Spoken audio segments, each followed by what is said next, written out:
Bienvenue à cette 9e édition de notre session Copilot plus Agent, l'essentiel en 30 minutes chrono pour les partenaires. Je suis Chloé Guillaume, architecte solution dans la division partenaire de Microsoft France et je suis toujours accompagnée pour animer de Pierre Bourdial, également architecte solution partenaire côté Dans le même business. écran, Dans le même aujourd'hui. écran, rapproché. Salut Chloé. Bonjour à Pierre. tous.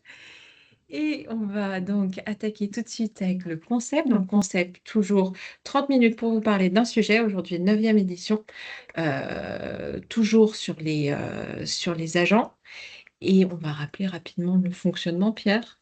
Ouais, donc le fonctionnement est assez simple. Donc on est sur un webinar qui n'aura pas de micro, ni de caméra, et ni de chat, d'accord? Parce qu'en 30 minutes, on n'a pas le temps. Par contre, toutes les vidéos seront disponibles directement sur YouTube, donc sur notre chaîne, sur notre playlist, sur la chaîne des partenaires Microsoft France. Sur la partie. Donc, vous avez le lien en bas, là, aka.ms/gps France/partenaire copilote/vidéo. Tout un Website. programme. Enfin, Par contre, pour interagir avec nous, bah, il y a une solution, Chloé. oui, déjà, vous avez le droit de mettre des petits pouces et en direct ou des petits cœurs Ça, c'est ou vrai. autre chose. Et il y a bien sûr le formulaire qui vous permet de poser toutes vos questions auxquelles on répond systématiquement à la session précédente, non, prochaine. Et on a eu une question, Pierre, Pas très compliqué la pas question. très compliquée cette semaine, tant mieux parce qu'on a Mais quelques minutes de retard. donc, Donc, on la donne quand même. Donc, en fait, c'était quelqu'un qui voulait récupérer les icônes qu'on avait mis en place. Donc, il y a des icônes officielles. Il y a même un écho. J'ai même fait, il y a une petite présentation qu'on a faite avec les icônes pas officielles. Enfin, les icônes officielles, mais tout au même endroit. Donc, c'est simple à chaque fois. On vous le dit, si vous voulez récupérer des choses, on vous donne tout ici. Donc, dans le lien aka.ms/copilote agent académie, vous avez en fait sur le GitHub une page qui va vous donner en fait tous les liens que l'on utilise. Comme on vous le dit, on les met à jour assez souvent. Donc, allez les voir. Et notamment aujourd'hui, il y aura du contenu qu'on va mettre oui, dedans. pas mal de schémas. Voilà, donc pas mal de schémas. Donc ce sera aussi dedans. Donc si retenez bien cette adresse pour ceux que ça intéresse, d'aller récupérer tout notre contenu, il est dessus. Parfait. C'est les liens. Et puis, juste Et il avant manque de quelque démarrer, chose. Il manque que j'aimerais bien. C'est un petit disclaimer, Chloé. petit disclaimer. On va le faire tout de suite. Donc, on le rappelle, ces sessions, elles sont ici à titre d'information pour tous les partenaires. Toujours Copilot, les agents, l'IA générative, c'est un sujet qui évolue très, très, très vite, en particulier chez Microsoft. Donc, parfois, il y a du contenu qu'on vous donne qui, d'une semaine à l'autre, devient en partie obsolète. Donc, basez-vous bien sur les ressources officielles. Allez voir aussi vos référents Microsoft quand vous avez un référent Microsoft pour avoir confirmation des informations données. La présentation qu'on propose ici n'est en aucun cas contractuelle, elle sert juste à titre d'information pour essayer de vous expliquer au mieux ce qu'on comprend des différentes annonces qu'on fait chez Microsoft. Et d'ailleurs, on va parler de quoi? Qu'est-ce qu'on va expliquer aujourd'hui? Et ben, on continue sur le sujet agent déclaratif custom. On a fait un focus semaine dernière et semaine d'avant sur ce que c'était. Et puis, du coup, cette semaine, on va faire un peu une petite révision overview de tout ça. Et puis, essayer de voir les bonnes questions à se poser pour choisir correctement la meilleure solution pour les clients. Ok, super. On attaque? Ouais, peu de révision. Un petit peu de révision, quelques termes qu'on va revoir. Voilà, donc on va revoir quelques termes et on va vous les présenter un peu différemment. Vous allez voir, on a pas mal travaillé là-dessus pour que vous ayez une compréhension. Donc on avait vu chacun des morceaux. Là, on va essayer d'avoir une vue d'ensemble. Vous allez voir, ça va permettre de clarifier pas mal de choses. Donc tous ces termes-là, vous les avez déjà entendus dans les sessions. Si vous les avez pas entendus, bah, vous pouvez aller voir nos sessions précédentes. Au moins, comme ça, vous allez réviser ou directement apprendre. Et donc, on va nous venir derrière, aller vraiment expliquer un peu les choses. Donc déjà, on va commencer par M365 Copilot. Donc un petit schéma pour qu'on comprenne bien un peu les choses. Donc M365 Copilot, c'est vraiment l'IA d'entreprise de Microsoft. On a Microsoft 365 Copilot Chat qui va me permettre que d'utiliser le web, donc la recherche web via Bing derrière, et le dépôt de documents. Et d'ailleurs, le dépôt de document, vraiment pour être un peu dans l'architecture derrière, c'est quand vous déposez un document dans le Copilot Chat, ben, automatiquement, ça vient l'uploader dans un répertoire personnel qui est qui est sur OneDrive. Donc, je prends le document, je le charge, et en fait, sans vous le dire, lui, il prend le document, il le met dans OneDrive. Et en fait, derrière, vous pouvez l'utiliser dans le prompt directement, sans souci. Voilà, donc Copilot Chat, ça n'a que ça. On le voit sur la partie M35 Copilot, donc celle qui nécessite une Une licence, licence. c'est ça, à Tout à fait. 30 dollars par utilisateur et par mois, En prix public. en prix public. Donc, on voit qu'on a la partie Bing et la partie OneDrive qui est aussi disponible. C'est la partie du milieu qui est la plus intéressante, c'est la capacité d'aller regarder le Microsoft Graph, qui est vraiment le maillage complet de ce qui se trouve dans la société, notamment des mails, des Teams, etc., etc. On l'a un peu vu. Toute la panoplie SharePoint qui va être disponible et la partie connecteur graph. Donc Tout à là, fait. voilà. Donc ça, c'est ce qu'on a vu sur la partie M35 Copilot. On ne l'a pas remis, mais en termes d'expérience, côté M365 Copilot, vous avez donc l'expérience dans toutes les applications Office Ouais, aussi, c'est ça. sauf Microsoft Copilot Chat, ça ne sera pas le cas. Maintenant, si on parle des agents, donc les agents, d'accord, ce qu'on a vu, c'est qu'on avait plusieurs types d'agents. Donc on avait des agents déclaratifs, d'accord, donc des declarative agents qui apportent des fonctionnalités à M365 Copilot et M365 Copilot Chat.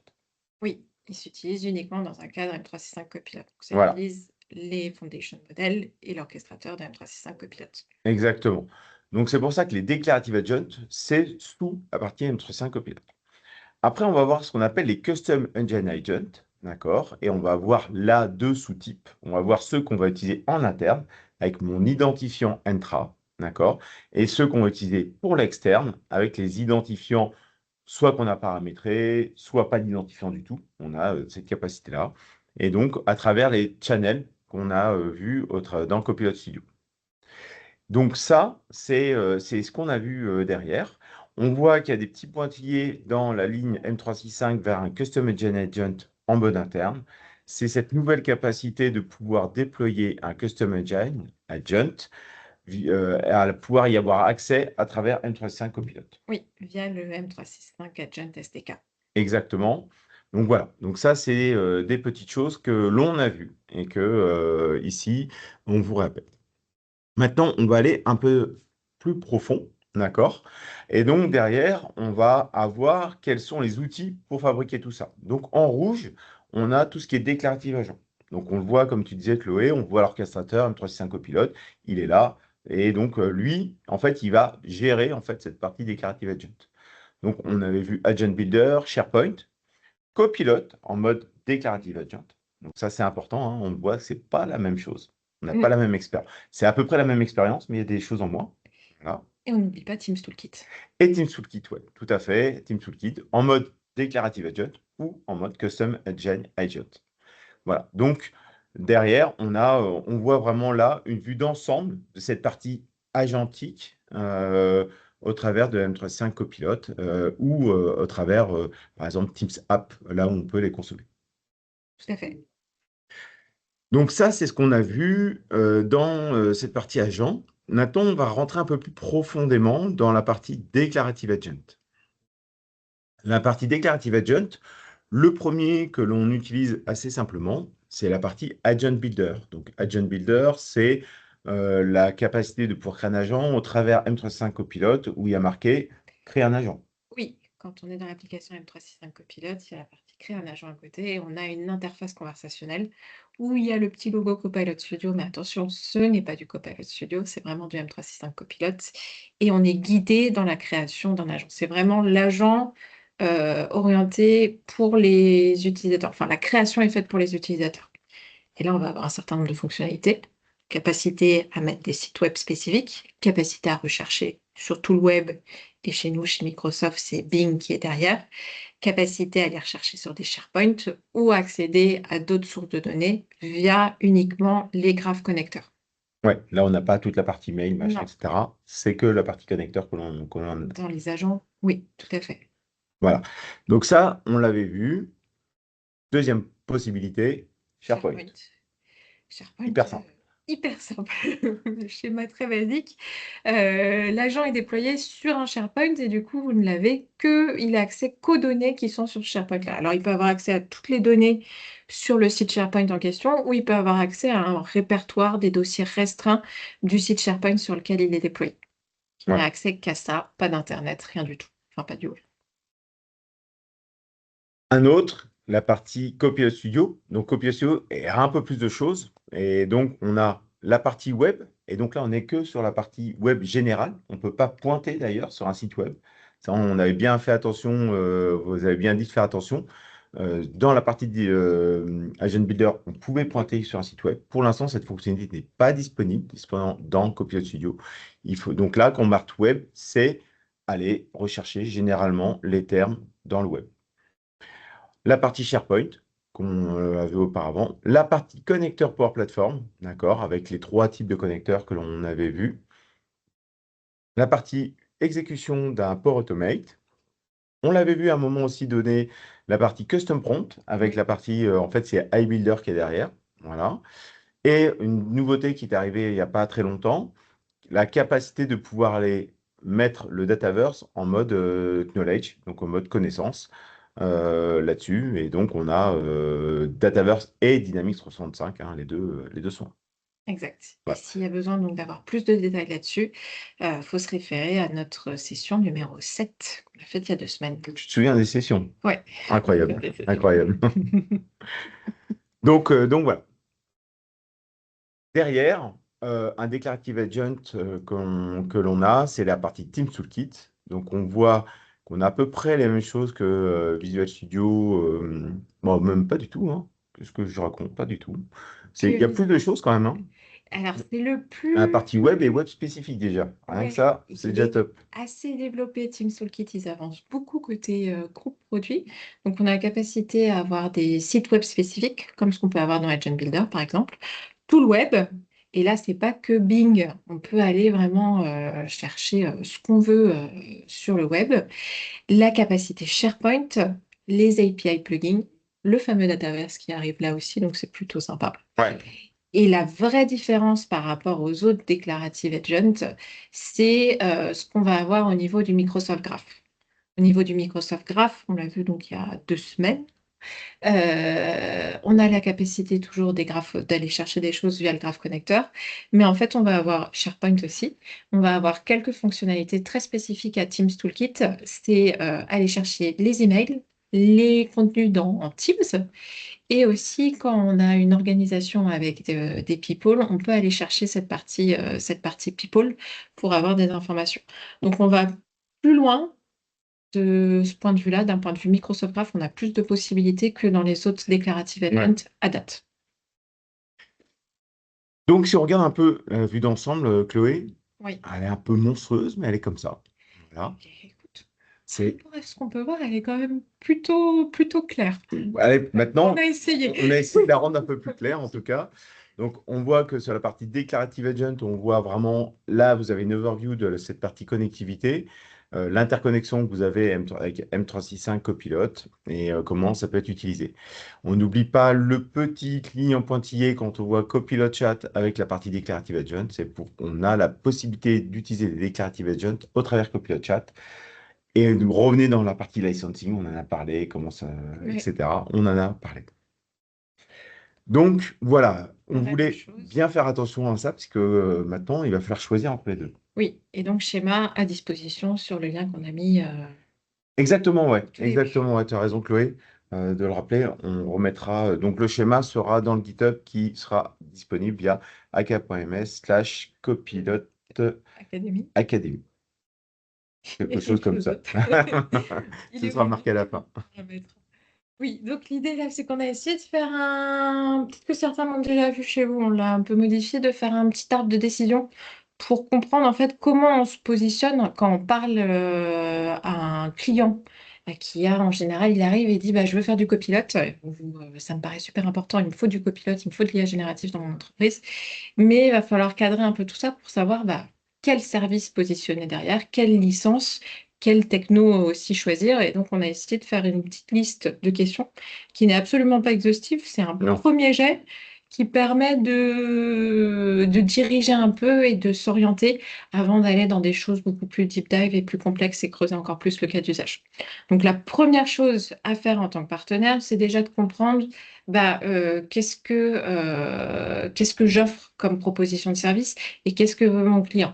Est-ce qu'il veut juste, pas juste, mais est-ce qu'il veut mettre en place du M365 copilote pour tant que l'entreprise?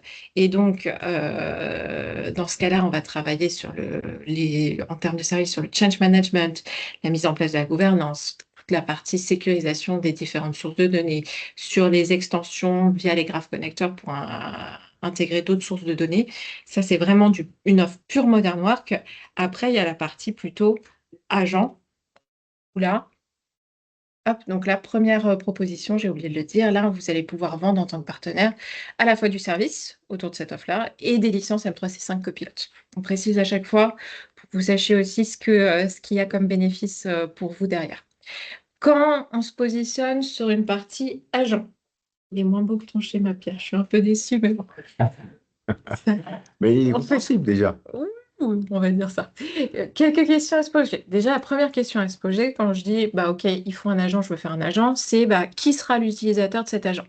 Est-ce que c'est des employés ou est-ce que c'est des consommateurs?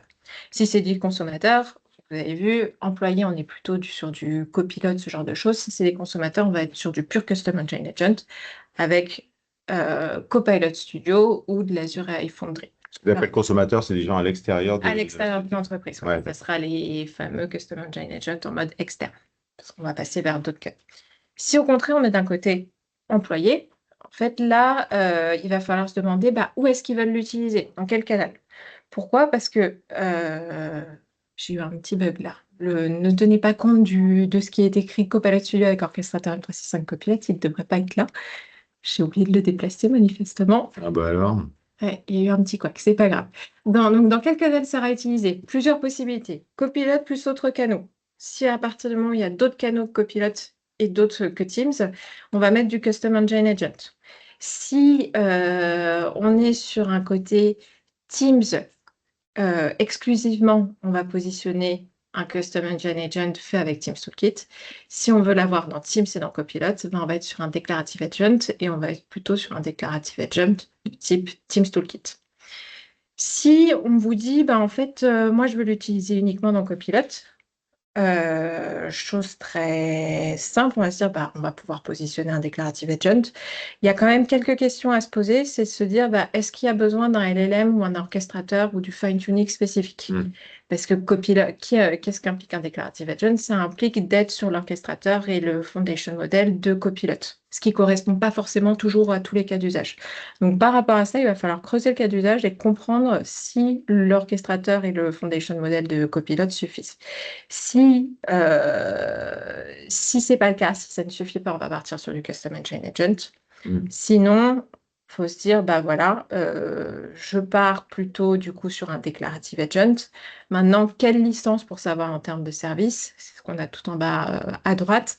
Soit ils ont déjà de la licence M365 Copilot, et dans ce cas-là, c'est un Declarative Agent inclus dans la licence M365 Copilot. Soit on va être sur du M365 Copilot Chat. Et dans ce cas-là, c'est intéressant aussi parce qu'on ne va pas juste positionner du service. J'ai oublié de mettre mes petits dollars à chaque fois. C'est un peu compréhensible comme ça. Et du coup, on va pouvoir vendre aussi des packs de messages ou du pay-as-you-go en termes de consommation côté Microsoft. Donc, si on reprend côté consumer, on va vendre du service de la licence. Toujours Custom Engine Agent, en fait, partout, on va avoir ça, du service de la licence. Côté Declarative Agent, s'il y a déjà des licences M365 Copilot, le service derrière. ça va être que du service côté partenaire, donc vous allez vendre du service. Et sur les deux derniers, donc les Declarative Agents qu'on a, c'est soit donc les quatre qu'on a vus, SharePoint, Agent Builder, Copilot Studio avec l'orchestrateur M365 Copilot ou Teams Toolkit avec l'orchestrateur M365 Copilot. Et là, bien faire attention pour vous, parce que ça va être ça va avoir des impacts en termes de revenus. Soit les utilisateurs ont déjà des licences M365 Copilot et dans ce cas-là, vous allez vendre exclusivement du service. Ou sinon, M365 Copilot Chat et dans ce cas-là, vous allez vendre à la fois du service et de la consommation de messages packs sur Copilot Studio ou du pay-as-you-go sur Azure. Donc voilà, c'était quelques questions. On s'est dit, nous déjà, ça oriente. Déjà, ça oriente mais déjà. c'est pas suffisant, bien évidemment. Non, mais ça permet au moins d'orienter une discussion que l'on Ça a, oriente. essayer de savoir à peu près ce que c'est, s'il y a déjà des limitations, et des petites choses comme ça. Par exemple, tu parlais sur la partie usage. Par exemple, si on en a besoin à travers Office, ça va aussi aiguiller sur la partie déclarative agent ou des choses comme ça. Ça fait partie un peu dans cette partie-là, Oui, Teams, machin, etc. tout à fait. Il y a d'autres questions à se poser aussi. C'est qui développe, qui gouverne, qui maintient tout ça et quelles compétences ils ont. Parce que peut-être qu'on va avoir des gens pro-code qui vont vouloir faire plutôt du pro-code, etc. Bah, justement, parlons de compétences. Parlons de compétences. Il y a aussi une autre manière de regarder, d'accord? C'est en point de vue des connaissances techniques que vous avez en fait qu'ont vos développeurs ou les gens qui travaillent dessus. Donc là-dessus, on va utiliser quelque chose qui est mis à disposition. Donc c'est quelque chose qu'on vous a déjà donné, je pense. Question 4, Enablement Partner. Trop fort, trop fort, trop forte. Donc sur cette partie-là, on a un bootcamp qui est le Copilot Developer Camp et qui donne en fait cet arbre de décision, mais là qui est vraiment basé plutôt technique. D'accord? La première question déjà, est-ce que je fais plutôt du make ou du code? Donc déjà, ça va déjà orienter les choses et ça va surtout, en fait, ce qui va être intéressant, c'est que dans le lien qui est ici, quand vous êtes sur ça, ben, vous avez à chaque fois comment ça s'appelle, un chemin de learn, de formation De formation. qui va être à votre disposition. Donc, par exemple, quand on voit la partie code, make, d'accord, et après on va sur la partie agence Forum 365, Copilot Teams, donc on part sur la partie bleue, mais on voit, passe MCS, MCS qui veut dire Microsoft Copilot Copilot. Studio. Vous avez ça qui va être. Donc, voilà un peu les choses. Donc, on a potentiellement une vision plutôt métier, usage. Voilà. Et là, on est vraiment dans un usage vraiment technique en fonction des connaissances. On le répète à chaque fois, hein, il faut développer un peu tout. Il y a beaucoup de choses, hein, c'est pour ça qu'on fait ces sessions-là. C'est aussi pour ça que vous devez aussi vous monter en compétence là-dessus. On vous donne tous les liens à disposition. Il faut vraiment les utiliser et il faut monter dessus sur pas mal de use cases, Oui, que ce soit sur Team Toolkit, il faut quand même bien appréhender. c'est clair. Et Et ça pas, évolue beaucoup. C'est vrai et que ça ça prend évolue du beaucoup. temps, mais ça vaut le coup. Ah ben, c'est tout, Chloé. Puis, oui, On va faire à retenir, un petit à récap. retenir, ouais. Un petit récap. Alors, récap. Aujourd'hui, on a vu beaucoup de choses, enfin beaucoup de révisions. Mais les messages importants à retenir de cette présentation, c'est va penser aux questions et aux arbres de décision qu'on vous a donnés au schéma pour bien qualifier le cas d'usage et puis connaître, savoir s'il faut utiliser plutôt un declarative agent ou un custom engine agent. Il y avait beaucoup, beaucoup de choses possibles, mais déjà la cible utilisateur, comprendre l'existant aussi autour de l'IA générative dans l'entreprise, parce que ça va avoir un impact sur les licences qu'on va positionner. Et puis surtout, parce qu'on a eu beaucoup de choses là-dessus, les prérequis métiers et techniques qui vont avoir un impact sur le choix de la solution technique. On a essayé de vous mettre quelques ressources à disposition. Ça sera disponible donc sur notre GitHub. Eh ben justement, on va redonner un peu les liens, On comme ça redonne le on lien. va revenir à cette question, on ne va pas revoir la question, mais au moins ici vous avez le lien, c'est aka.ms/copilote agent académie. C'était l'agent qui nous Eh manquait. ouais, c'était l'agent qui nous manquait. Voilà. Donc voilà. Donc avec cette URL, vous pourrez comme ça aller récupérer nos assets. Et on se retrouve Semaine prochaine, même heure, même endroit, même Teams. Et donc, on va parler de... Microsoft Contact Center as a Service et des agents qui vont avec. Et pour ça, on aura notre guest star, Stéphanie Monpin, qui viendra nous expliquer tout ça. Voilà, donc une nouvelle personne qui viendra nous expliquer ça. Voilà, ben, c'est tout. Je pense qu'on peut s'arrêter là. Et puis, Oui, ben, on est dans les temps, même nickel. en avance, petite session, mais voilà. Eh ben, on On vous fait remercie ça. beaucoup. Merci à tous. Passez une bonne semaine. on espère courte pour tout le monde. Ouais. Et puis, on se donne rendez-vous lundi prochain avec Stéphanie. Merci tout le monde. Au revoir.